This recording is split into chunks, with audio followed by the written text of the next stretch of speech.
મને ઘરે નથી રહેવા દેતા.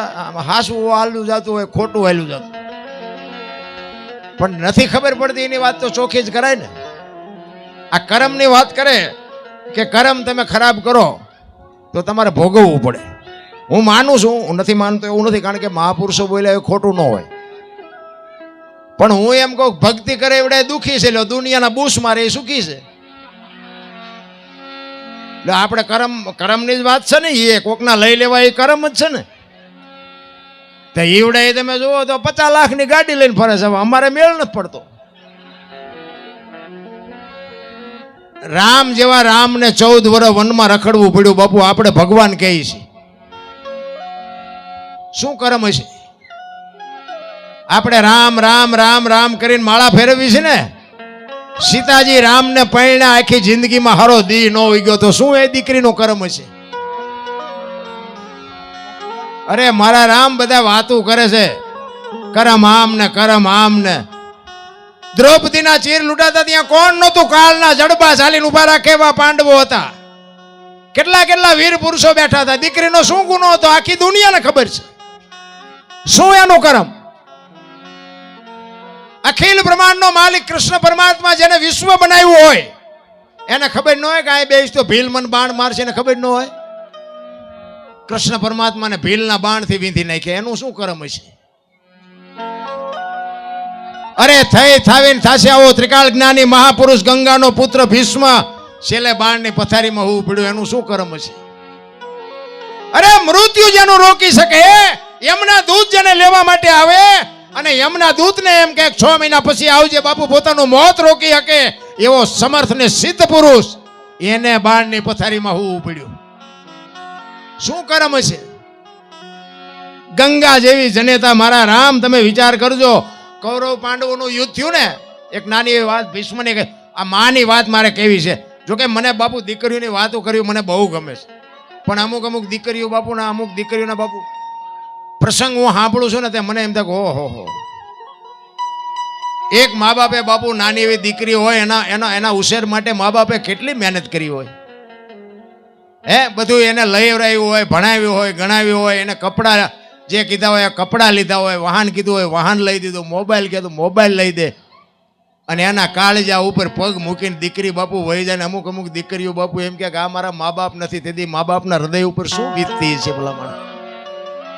અરે હાથ જોડીને કહું છું કે બાપુ આવું પગલું ન ભરતા મારા બાપ. તમે જિંદગીમાં કોઈ દી ક્યાંય તમે છૂટી નહીં શકો રામ. અરે અમુક મા બાપ બાપુ એની આંખોમાં આહુડા હુકાતા નથી, એને રોકવા હોય તો રોકાતા નથી. શું બાપુ કેવા પગલા ભર્યા છે? મારો કહેવાનો અર્થ એ છે, સમય મળ્યો છે આનંદ કરી લ્યો, મોજ કરી લ્યો. બાકી બાપુ તમે ધારો છો એટલી બધી જિંદગી હારી નથી રા. કૌરવ ને પાંડવો બે જયારે યુદ્ધમાં આવ્યા ને, 18 દિવસના યુદ્ધની રચના, બાપુ ભીષ્મને બધી ખબર હતી. આમાં કેટલા મરવાના છે, કોનો વિજય થવાનો છે, શું બનવાનું બધી ખબર હતી, પણ યુદ્ધ નો રોકી ગયો એવો સમર્થ પુરુષ. હામાં રથ આવીને ઉભા રહ્યા ને. કૃષ્ણ પરમાત્માને ભીષ્મ પિતા કહે છે. દુર્યોધનના પક્ષમાં છે, કૌરવના પક્ષમાં, અને કૃષ્ણ પરમાત્મા છે પાંડવના પક્ષમાં. ભીષ્મ પિતા કહે છે કૃષ્ણ પરમાત્માને કે કૃષ્ણ તમે જે પક્ષમાં હોય ને, પક્ષ કોઈ દી હારે નહીં, મને બધી ખબર છે, પણ આ દુર્યોધનનું મેં અનાજ ખાધું એટલે એનો સેનાપતિ બન્યા વગર મારે છૂટકો નથી. મને ખબર છે અમારો પરાજય જ થવાનો છે. ત્યારે કૃષ્ણ પરમાત્મા કહે છે ના દાદા, મારે કઈ હથિયાર બથિયાર ઉપાડવાના નથી, હું તો અર્જુનનો રથ લાવનાર સારથી છું, એ મથવાનું તમારે બેયને. ભીષ્મ પિતા મનમાં વિચાર કરે કે બીક તારી એકની જ લાગે છે ને, કે આમાં કોની તાકાત છે કે મને હરાવી શકે. ઈ કે તું હથિયાર ન ઉપાડી એવું કોઈ દી બને નહીં. અને કૃષ્ણ પરમાત્માએ પ્રતિજ્ઞા કરી કે કુરુક્ષેત્રના મેદાનમાં યુદ્ધ ગમે એવું જામે, હું હથિયાર નહીં ઉપાડું. આમ પાણી મૂક્યું અને તરત જ ભીષ્મ પિતાએ પ્રતિજ્ઞા કરી, હો ભાઈ, ઈ કે કુરુક્ષેત્રના મેદાનમાં બગડાટી બોલતી હોય, જો તને હથિયાર ન ઉપડાવું તો હું ભીષ્મ નહીં, જ્યાં લખું અહીંયા લખી લ્યો. કે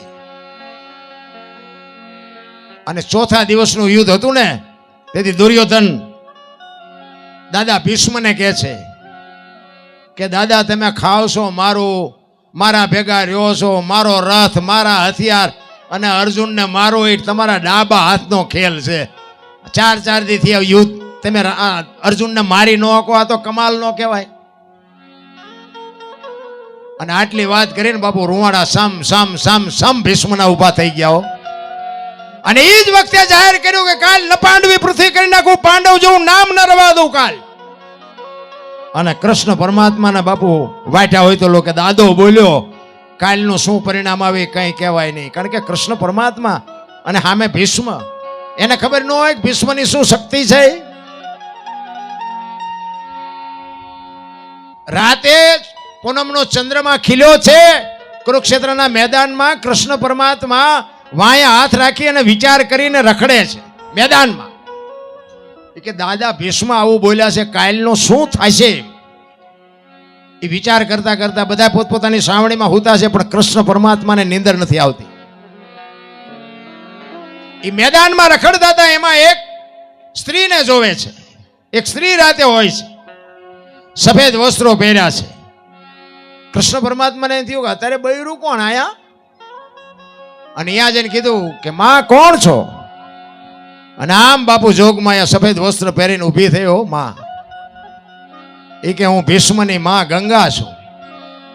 હે કે ભીષ્મની માં છું, ગંગા છું. તો કે માં અટાણે અહીંયા શું કરો છો?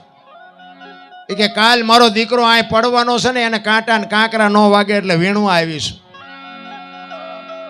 અને કૃષ્ણ પરમાત્માને વાટ્યા હોય તો લોહી નો નીકળે. ભીષ્મ કહે છે કાલ પાંડવોને રહેવા ન દઉં. એની માં કહે છે કે દીકરો મારો અહીં પડવાનો છે, આમાં સાચું શું?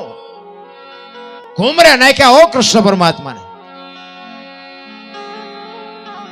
અને સાવણીમાં આવીને અર્જુનને પાટું મારીને જગાડ્યો કે એ દાદા ભીષ્મ આવું બોલ્યા છે ને તમને હારો નીંદર આવે છે, શરમ નથી આવતી? અર્જુન કે અમારે શું જાગીને કામ છે, તમે તો જાગો છો ને. અને જેનો ધણી જાગતો હોય ને એને બાપુ આપણે બહુ ઉજાગરા કરવાની જરૂર ન હોય, જેની માથે ધણી જાગતો હોવો જોઈએ. અને એ જ વખતે કૃષ્ણએ અર્જુનને કીધું કે કાલ શિખંડીની આગેવાની રાખવાની, તારા રથ ઉપર તારી આગળ શિખંડીને રાખવાનો. અર્જુન કે અમે શું બંગડીયું પહેરી છે તે શિખંડીને રાખી? એ કે ભાઈ હું કહું એમ કરીને નાખે, ઓલો દડે રમે એવું કરી નાખશે, કોઈને નહીં રહેવા દે. હું તને જે કહું એ કરીને ભીષ્મને હું ઓળખું છું, તારી તાકાત છે, તું ભીષ્મને હરાવી હક?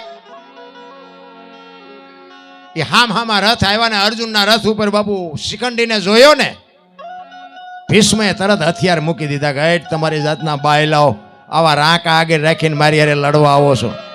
એ હથિયાર મૂક્યા અને કૃષ્ણએ કીધું અર્જુનને કે હવે માર બાણ. કે પણ હથિયાર મૂકી દીધા. એ કે મૂકી દીધા એટલે જ કહું છું કે માર. અને રૂવે રૂવે બાણ માર્યા ને અને ભીષ્મ પડ્યા. અને એ જ વખતે બાપુ માં ભગવતી જોગમાયા ગંગા અહીંયા પ્રગટ થયો. હો ભાઈ, થકેલ ત્રાંબા જેવી આંખો આમ કૃષ્ણ પરમાત્માની સામે જોઈને કીધું, મધુસૂદન મારા દીકરાને ત્યાં દગો કરીને માર્યો ને. બાકી અર્જુનની આગળ શિખંડીને રાખ્યો હતો, પણ શિખંડીની જગ્યાએ કદાચ તું ઉભો હોત ને તોય તને ખબર પડત કે ગંગાના ધાવણમાં કેટલી તાકાત છે, કેવી જનેતા છે, કેવી માં છે. માં તો માં છે ભલા માણસ, પણ અત્યારે જે ફેશને દી ઉઠાડ્યો છે ભાઈ. હું તો બહેનોને કહું તમે પહેરો વાપરો, પૈસા હોય તો વાપરો, ખાઓ પીઓ, પણ દેહના પ્રદર્શન ન કરાય મારા બાપ. દેહના પ્રદર્શન ન હોય. તમે તો શક્તિ છો, શક્તિ મારા રામ. અખિલ બ્રહ્માંડના માલિકનો, વિશ્વનો જો કોઈ ધણી હોય ને તો બાપુ માં ભગવતી દેવી શક્તિ છે. દીકરી તો દીકરી છે ભલા માણા. પણ હવે અત્યારે એવો વાયરો વાયો છે ને કે હું બોલું ને દુનિયા સુધરી જાય એવું કઈ છે નહીં. પણ આ તો મારી વરાળું કાઢું છું.